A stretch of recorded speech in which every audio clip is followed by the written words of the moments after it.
24 Juli 2016, seorang pria menelpon 911 untuk melaporkan pacarnya yang tidak kunjung pulang. Dia mengatakan kalau di tengah malam pada tanggal 24 Juli 2016, mereka sempat bertengkar. Dan pacarnya berjalan pergi sendirian. Tapi hingga pagi dia tidak pulang. Kabarnya juga tidak ada. Selain itu, HP-nya juga tidak bisa dihubungi. Laporan itu membuat pihak berwajib segera memulai pencarian terhadap pacar pria itu. Sayangnya, hasilnya akan sangat menyakitkan dan menggemparkan. Inilah kasus Kelly Sawyer. Let's start the case. Lahir di Bend, Oregon pada 2 Maret 1993, Kelly Ann Sawyer tumbuh menjadi gadis yang cantik, ceria, dan punya banyak minat pada seni. Orang tua Kelly bernama Jamie dan Julie Sawyer. Meskipun mereka berdua telah berpisah ketika Kelly masih remaja, tapi hubungan mereka tetap baik. Kelly masih dekat dengan kedua orang tuanya dan juga orang tua tirinya. Dan dia juga dekat dengan 4 adiknya. Saat itu, Kelly merupakan seorang mahasiswi di Central Oregon Community College. Dan dia juga bekerja sebagai dental assistant di salah satu dental klinik. Kelly menyukai fotografi. Dia juga suka menulis puisi dan menggambar. Menurut orang-orang yang mengenalnya, Kelly adalah wanita yang baik, selalu bahagia, kreatif, dan sangat menyukai seni. Saat itu, Kelly memiliki seorang kekasih bernama Cameron Rimhofer. Hubungan mereka adalah hubungan yang serius dan sudah terjalin selama 2 tahunan. Mereka diketahui tinggal bersama di dekat kampus Kelly. Cameron merupakan seorang petugas pemadam kebakaran. Dia dikenal sebagai sosok yang baik dan penuh tanggung jawab. Pada 23 Juli 2016, Kelly dan teman-temannya berencana untuk menghadiri pesta bujang salah satu teman mereka di pusat kota Bend. Setibanya, dia memarkir mobilnya di rumah temannya dan mereka keluar bersama-sama. Malam itu, mereka sempat mengunjungi beberapa bar untuk berpesta, menari dan minum. Saat itu, Kelly menari dengan seorang pria asing. Dan kebetulan teman pacarnya ada di bar yang sama dan melihatnya. Dan dia langsung mengirimi Cameron pesan tentang hal itu. Pada tengah malam di tanggal 24 Juli 2016, Kelly menelpon pacarnya untuk menjemputnya. Saat Cameron tiba, Kelly naik ke mobil, dan disinilah mereka mulai bertengkar.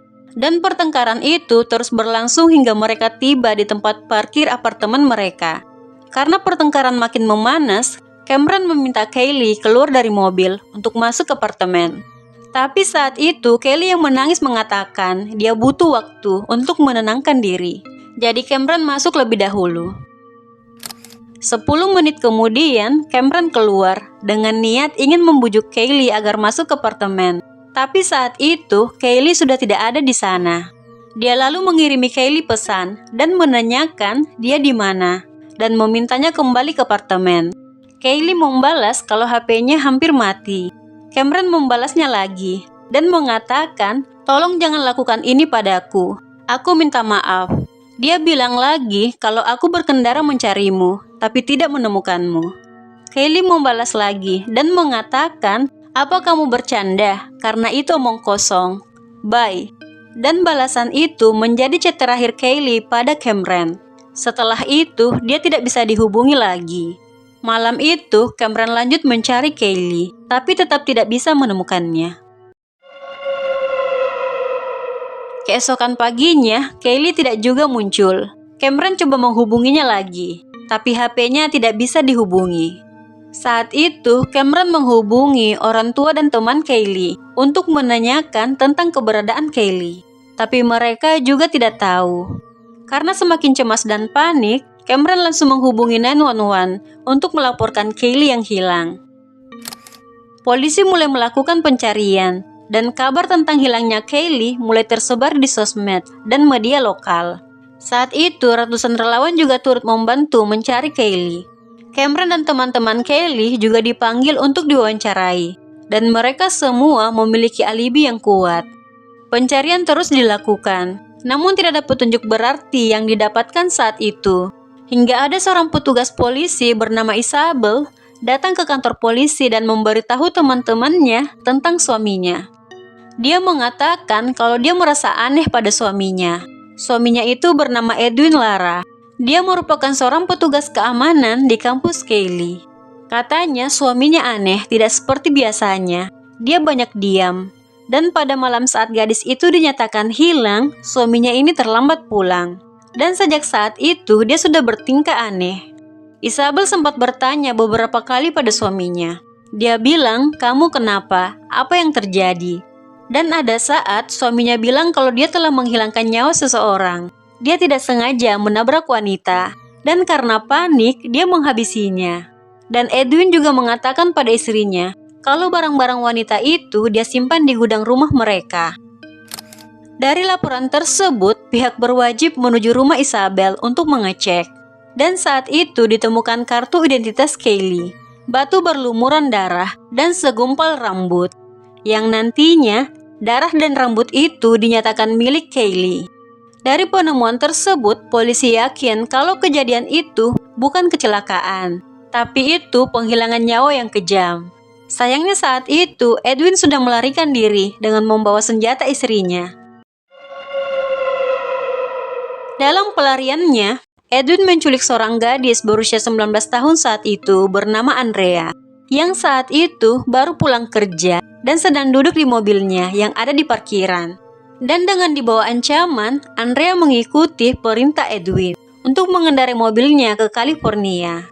Dalam perjalanan, dia menunjukkan pada Andrea tentang laporan berita atas apa yang telah dia lakukan pada Kaylee. Setelah 3 jam mengemudi, Andrea dan Edwin berhenti di sebuah motel. Dan saat itu, tanggal 25 Juli 2016 sekitar pukul 11 lewat. Sebenarnya saat itu Edwin ingin menodai Andrea, tapi Andrea bohong padanya bahwa dia ada penyakit, dan Edwin mengurungkan niatnya. Edwin yang saat itu merasa cemas kalau lokasinya telah diketahui polisi, memutuskan untuk meninggalkan motel sekitar jam 12:30 malam, dan mereka berkendara lagi hingga pagi. Dan karena khawatir mobil yang dia pakai terdeteksi polisi, Edwin berniat mengganti mobilnya. Dan ada saat Edwin melihat seorang pria berusia 73 tahun dekat mobilnya. Edwin mendekat setelah memarkir mobilnya dan meminta pria itu menyerahkan mobilnya. Tapi pria itu menolak hingga akhirnya dia didor oleh Edwin. Untungnya pria itu bisa diselamatkan. Setelah itu Edwin dan Andrea melarikan diri ke pompa bensin terdekat dan masuk ke mobil seorang wanita berusia 76 tahun, yang saat itu kedua cucunya yang masih remaja juga ada di dalam mobil. Edwin mengancam mereka dan memintanya untuk mengemudikan mobilnya. Untungnya di perjalanan, Edwin menurunkan mereka di pinggir jalan tanpa terluka sedikit pun, dan Edwin membawa kabur mobilnya. Edwin dan Andrea kemudian melanjutkan perjalanan mereka dengan Andrea yang menyetir. Di perjalanan, Edwin meminjam HP Andrea dan merekam dirinya. Saat itu, dia meminta maaf atas kejahatan yang telah dia lakukan. Dia mengaku sangat menyesal. Mobil Edwin yang saat itu melaju dengan kecepatan tinggi dilihat oleh polisi yang sedang berpatroli di Jalan Raya California. Jadi dilakukan pengejaran terhadapnya untuk menghentikannya. Lalu pada pukul 6:40 pagi, dengan kondisi mobil yang masih melaju, Edwin menelpon 911 dan memberitahu kalau dia ingin menyerahkan diri. Setelah menghentikan mobilnya di jalan, Edwin Lara saat itu resmi ditahan. Saat ditahan, dia meminta maaf pada keluarga Kaylee atas apa yang telah dia lakukan pada putri mereka. Andrea saat itu juga ditahan dan kemudian dibebaskan karena dia tidak ada kaitannya. Saat diinterogasi, Edwin tetap mengaku bahwa dia tidak sengaja menabrak Kaylee. Saat itu dia terburu-buru dan tidak melihat Kaylee yang berjalan. Dan saat dia turun dari mobilnya untuk menghampiri Kaylee, Kaylee langsung teriak. Dan karena panik, dia menghabisi Kaylee. Tapi polisi tidak percaya. Mereka yakin ada motif lain terkait tindakannya ke Kaylee. Edwin diminta polisi untuk jujur dan mengatakan yang sebenarnya. Dan tidak lama, Edwin mengakui apa yang sebenarnya terjadi malam itu. Saat Kaylee berjalan sendirian sekitar jam 1 malam di tanggal 24 Juli, pelaku yang sedang berpatroli dengan mobil patrolinya melihat Kaylee. Dia lalu mengikuti Kelly dari belakang. Menurut polisi dan keluarga Kelly, mungkin saat itu pelaku menawarinya tumpangan. Dan karena dia merupakan petugas keamanan kampus, jadi Kelly setuju karena pasti aman. Tetapi saat masuk, mobilnya langsung terkunci dan tidak bisa dibuka dari dalam. Kelly tidak bisa keluar. Saat itu pelaku memintanya untuk berhubungan, tapi Kelly menolak. Pelaku lalu mencekik Kelly hingga pingsan dan mengemudikan mobilnya ke parkiran kampus yang sepi dan agak terpencil. Dan di sana dia menghantam kepala Kelly dengan batu. Dan setelah itu Kelly dilecehkan. Kelly yang saat itu masih hidup, kepalanya dihantam lagi pakai batu. Dan pelaku meninggalkannya di sana. Dan pelaku kembali ke kampus untuk berganti mobil. Setelah itu dia kembali ke lokasi tubuh Kelly dan membawanya dengan niat untuk menyembunyikan tubuhnya. Pada tanggal 26 Juli 2016, tubuh Kelly ditemukan di Highway 126 dengan kondisi yang sangat menyedihkan. Dari hasil otopsi, Kelly dinyatakan tewas karena trauma benda tumpul. Keluarga Kelly, pacarnya dan teman-temannya saat itu sangat terpukul. Mereka berharap pelaku mendapatkan hukuman yang berat atas kejahatan yang telah mereka lakukan pada Kelly. Sebenarnya, Edwin Lara mengaku tidak bersalah atas penghilangan nyawa terhadap Kelly Sawyer. Tapi untuk menghindari hukuman matoy, pada Januari 2018, dia mengaku bersalah atas penghilangan nyawa yang diperburuk dan perampokan. Dan dia dijatuhi hukuman penjara seumur hidup tanpa adanya pembebasan bersyarat. Dan pada April 2019, Edwin Lara dijatuhi hukuman seumur hidup yang kedua atas penculikan terhadap Andrea dan perampasan mobil.